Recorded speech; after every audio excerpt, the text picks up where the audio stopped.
राजस्थान की मिट्टी में ना एक कहानी दबी हुई है, भारत की सबसे भूता जगह की। पर भानगढ़ किले के राज से ज्यादा डरावना शायद ही कोई और राज हो। सच में एक खौफनाक जगह। शाम 6 बजे के बाद यहाँ जाना मना है, और ये कहानी है उसी की जिसने ये नियम तोड़ा। मिलिए मानव से, एक 20 साल का टूर गाइड, अपने बूढ़े माँ बाप का अकेला सहारा। अब अच्छी टिप के लिए वो किले की पुरानी कहानियों में थोड़ा बहुत मिर्च मसाला लगा देता था। फिर एक शाम कुछ स्टूडेंट्स ने पैसों का लालच दिया और उससे एक बहुत बड़ी गलती करवा दी।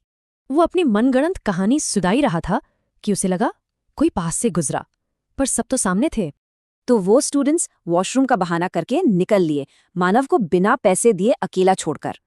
और देखते ही देखते मेन गेट भी बंद हो गया। सूरज ढल चुका था और मानव किले में अकेला था। अब उसे असली डर लगने लगा। जिन कहानियों को वो सुनाता था, कहीं वो सच तो नहीं थीं। तभी उसे कुछ औरतों के हंसने की आवाज आई। वो उस तरफ भागा, पर कमरा तो बिल्कुल खाली था। कमरे के बाहर एक औरत रो रही थी, पर जैसे ही मानव पास गया, उसकी रोनी सूरत एक डरावनी मुस्कान में बदल गई।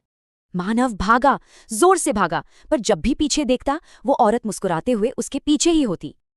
भागते भागते उसे एक दुकान में रोशनी दिखी। वो सीधा अंदर गया और हांफते हुए सब कुछ बता दिया। जवाब आया, पर वो आवाज एक औरत की थी, वही डरावनी जानी पहचानी आवाज। वो वही औरत थी। और अचानक दीवारों से और भी भयानक चेहरे निकलकर उसकी तरफ झपटने लगे। जान बचाने के लिए वो सीढ़ियां चढ़कर एक हनुमान मंदिर में घुस गया। बस वहीं वो बेहोश हो गया। तो भानगढ़ का इतिहास ऐसे ही श्रापों से जुड़ा है।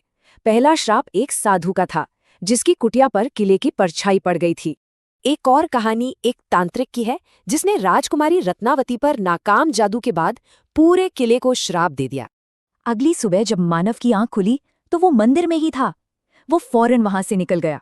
तो सवाल ये है कि क्या भानगढ़ सच में हॉन्टेड है? जांच में तो कुछ मिला नहीं, और गाइड कहानियां तो बनाते ही हैं। मतलब डर तो है, पर शायद ये डर भूतों से नहीं, बल्कि अच्छी कहानियों से पैदा होता है। तो ये सवाल बना रहता है कि भानगढ़ के गलियारों में आखिर भटकता कौन है।